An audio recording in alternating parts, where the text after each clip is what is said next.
Au nom du Père, du Fils, du Saint-Esprit. Amen.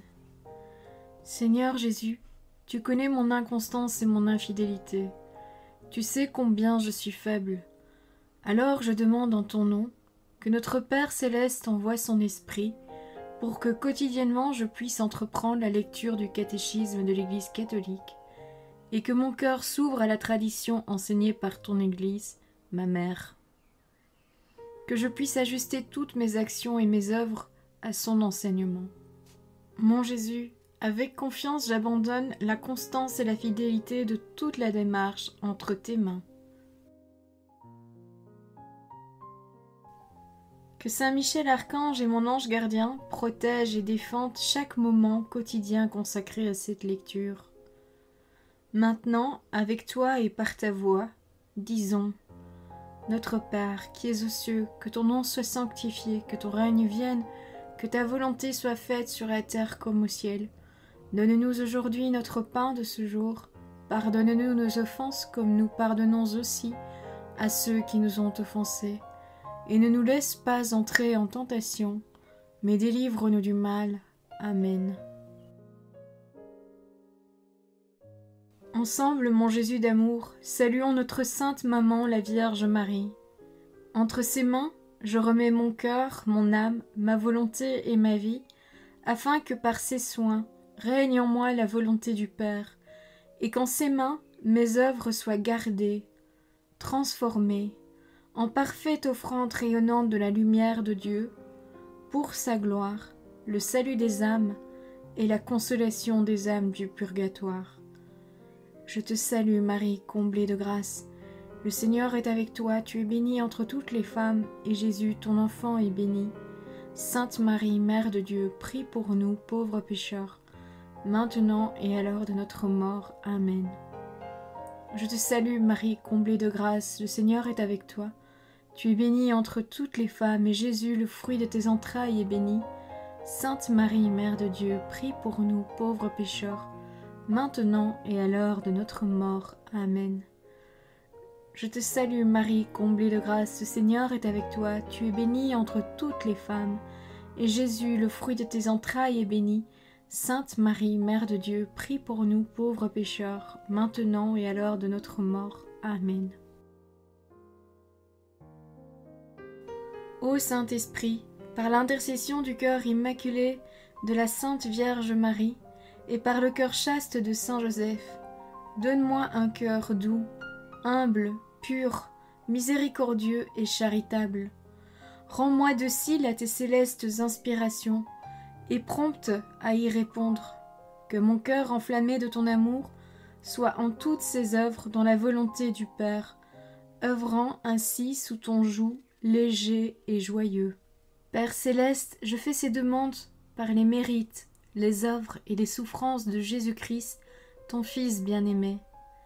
En mon nom, au nom des âmes de ma famille, au nom des âmes de mes proches, au nom des âmes qui se sont recommandées à mes prières, au nom des âmes constituant ta Sainte Église, le pape, les cardinaux, les évêques, les prêtres, les religieux et religieuses, les laïcs, au nom des âmes qui ne te connaissent pas, des âmes des païens, des âmes des hérétiques, des âmes des apostats et des âmes froides. En tout temps, dans les siècles des siècles. Amen.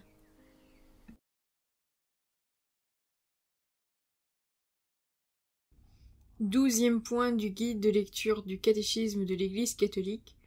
Morale chrétienne, morale humaine.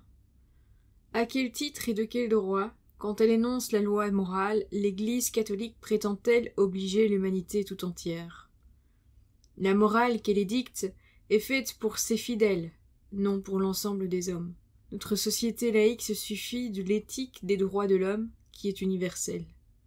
Si l'Église s'octroyait le monopole de la morale en contraignant les consciences à la suivre, une telle prétention serait de fait insupportable.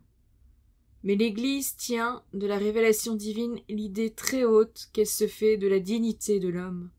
Du Christ, qui savait ce qu'il y a dans l'homme, voir l'Évangile selon saint Jean, chapitre 2, verset 25. Elle tient aussi qu'il existe en tout être humain un appel au bien, sans cesse fragilisé et contrarié par l'attrait du mal. C'est pour aider chacun dans la conduite de sa vie que l'Église, enseignant à ses fidèles les principes et les obligations de la vie morale, ne peut s'interdire d'interpeller la conscience même de l'humanité.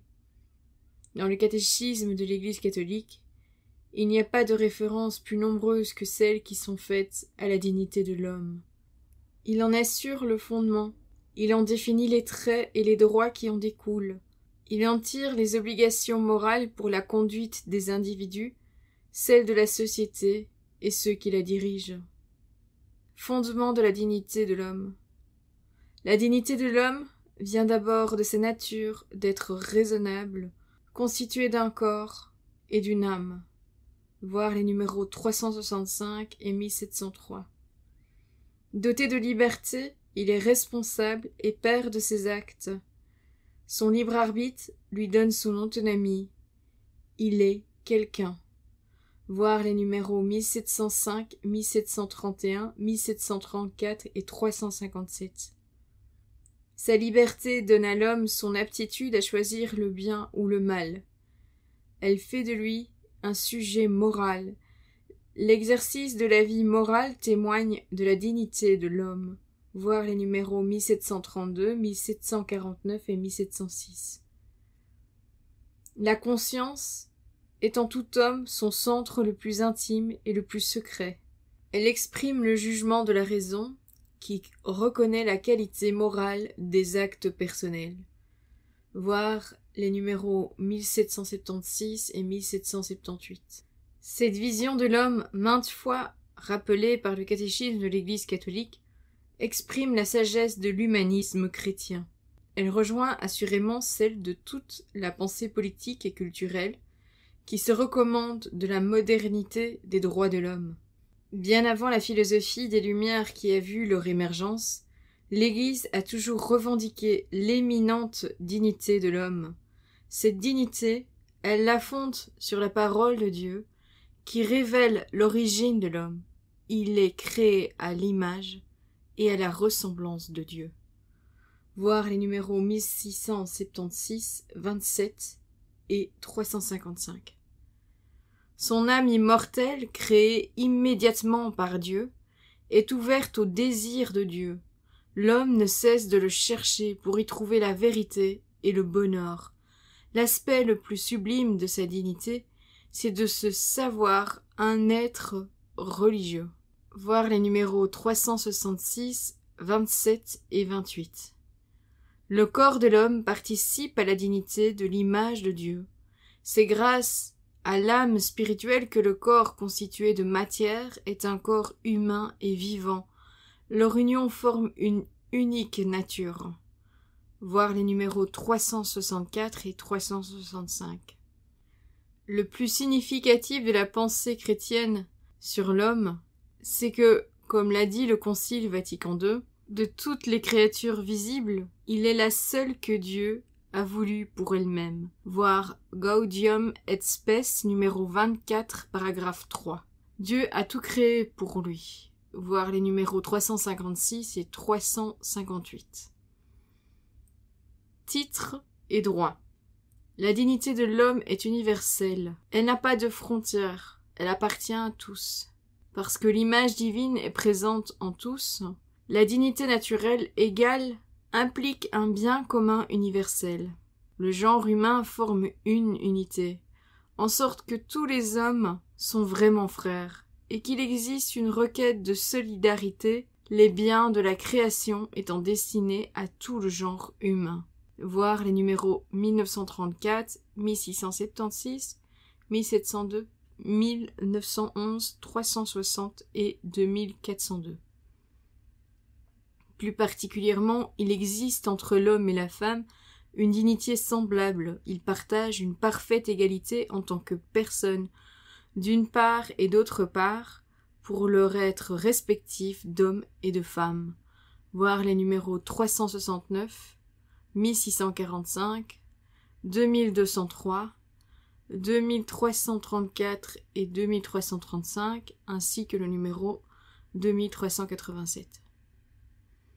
Sa propre dignité implique pour tout homme des droits fondamentaux, indispensables pour son existence personnelle et pour sa vie sociale. L'égalité des hommes repose aussi sur ces droits fondamentaux. Voir les numéros 1935, 1956 et 1906. La personne humaine étant le principe, le sujet et la fin des institutions sociales, ces droits sont antérieurs à la société, ils s'imposent à elle, ce sont eux qui fondent la légitimité morale de l'autorité. Voir les numéros 1881, 1929, 1940, 2426 et 1930.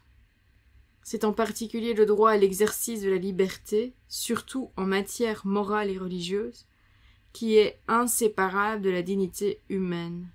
Voir les numéros 1738 et 2106 à 2108.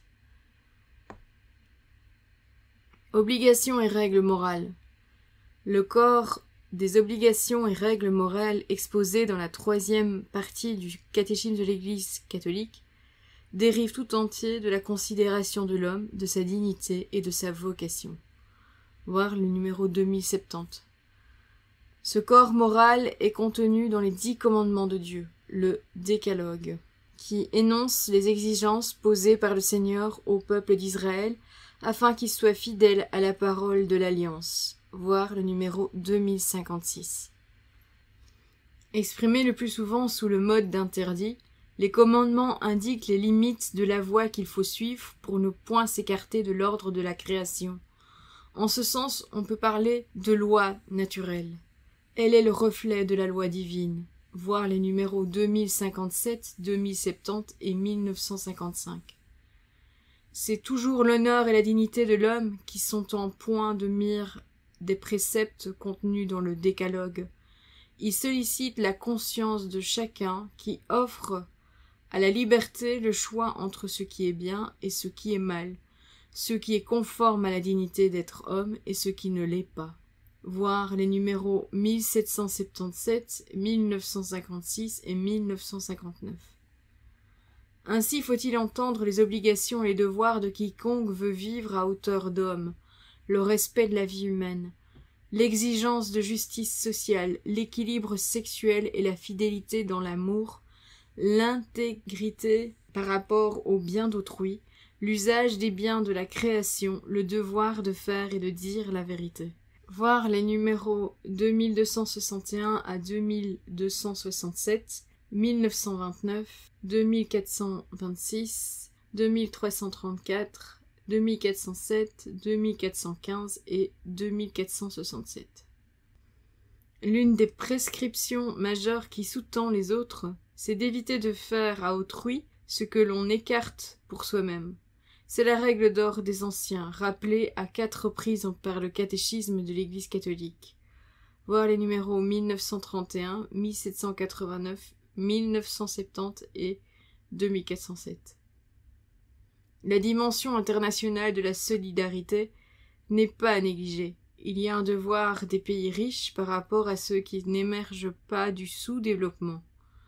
Voir les numéros 1911 et 2437. Il faut aussi mentionner les responsabilités qui incombent à toute autorité civile, celle d'assurer le bien commun, en particulier par le respect du droit des personnes, et surtout de la liberté de conscience et de la liberté religieuse. Voir les numéros 1907, 1959, 2237 et 1738. L'effort moral poursuivi par l'homme au cœur des réalités de sa vie signifie pour lui l'accomplissement de sa destinée au niveau même où se perçoit l'enjeu de sa dignité personnelle. Nous sommes ici dans la logique même de l'éthique des droits de l'homme. Voir le numéro 1955. Il convient maintenant de préciser qu'au regard de la foi, cette dynamique de la vie morale, parce qu'elle est un défi à la nature humaine fragilisée par le péché, ne peut se maintenir et atteindre ce qu'elle aspire sans l'écoute de l'Évangile, le recours à la grâce divine et l'assistance de l'Esprit Saint. Là est le spécifique de la morale chrétienne. voir les numéros 1849 et 1960. Ce n'est pas parce que l'Église a reçu de la parole de Dieu sa propre vision de l'homme qu'il faut en conclure que la morale qu'elle enseigne s'écarte radicalement de l'éthique des droits de l'homme. De part et d'autre, c'est la même considération de la dignité humaine. De part et d'autre, c'est la même prescription du respect qui est due aux droits les plus fondamentaux. Mais l'Église prescrit une morale qui vient de plus haut et va plus loin que la sagesse des hommes. En l'attestant, elle ne contraint pas les consciences, ni ne s'oppose pas aux règles de l'humanisme de nos sociétés laïques. Elle annonce l'Évangile qui voit dans l'amour la perfection de la loi. Ainsi, l'Église, tout en la respectant, transcende les exigences de l'éthique des droits de l'homme. Elle la conforte en exerçant une fonction prophétique, dans l'assurance que seul ce qui dépasse l'homme est à la mesure de l'homme. Voir les numéros 2246, 2196 et 2036. Voilà, c'est tout pour aujourd'hui. Mais avant de vous quitter, je vais vous partager une petite chose que j'ai constatée dans le catéchisme de l'Église catholique. Dans le point numéro 12 du guide de lecture, il est mis à un moment donné la référence LG 24.3. LG signifiant Lumen Gentium, numéro 24 au paragraphe 3. Or, si nous allons voir dans Lumen Gentium au numéro 24, il n'existe pas de paragraphe 3. Après avoir demandé l'aide de l'Esprit Saint, j'ai enfin réussi à remonter le chemin pour trouver que ce n'était pas Lumen Gentium qu'il fallait regarder, mais Gaudium et Spes, au numéro 24 et au paragraphe 3, qui reprend bien la phrase mise entre guillemets dans le catéchisme de l'Église catholique qui dit « De toutes les créatures visibles, il est la seule que Dieu a voulu pour elle-même. » Donc je pense qu'il faut être attentif à ce genre de petits détails si vous devez chercher les références autre part. Mais ça me fait songer que j'ai sûrement, ou peut-être probablement mal lu parfois les numéros qui sont dans le catéchisme de l'Église catholique, parce qu'il y a quand même une série de numéros assez impressionnante. Donc je vous invite quand même aussi à contre-vérifier ce que je vous ai partagé dans les pistes auditives. J'ai essayé de faire au mieux, en étant le plus attentif possible et à ne pas faire d'erreur, mais je vous avoue que c'est possible que j'en ai fait. Parfois, je me suis rendu compte que j'avais mal lu les références. Donc, je préfère attirer votre attention sur à la fois ce que moi je peux faire comme erreur, mais aussi, je vous invitais aussi à vérifier les références qui sont données dans le catéchisme de l'Église catholique, parce que n'oublions pas que ce travail est un travail qui est assez gros, assez énorme, donc il est possible qu'il y ait d'autres erreurs dedans. Ne soyons pas irréfléchis et demandons l'aide de l'Esprit Saint pour corriger aussi ce genre d'erreur. C'est assez important, je pense, de le souligner. Donc voilà, je vous souhaite une bonne et sainte journée, que notre sainte maman vous accompagne toute cette journée et que tous vos actes soient des actes d'amour et de prière pour le Seigneur. En tout cas, c'est ce que je vous souhaite de plus beau à vivre. Que le Seigneur nous bénisse tous, au nom du Père, du Fils, du Saint-Esprit. Amen.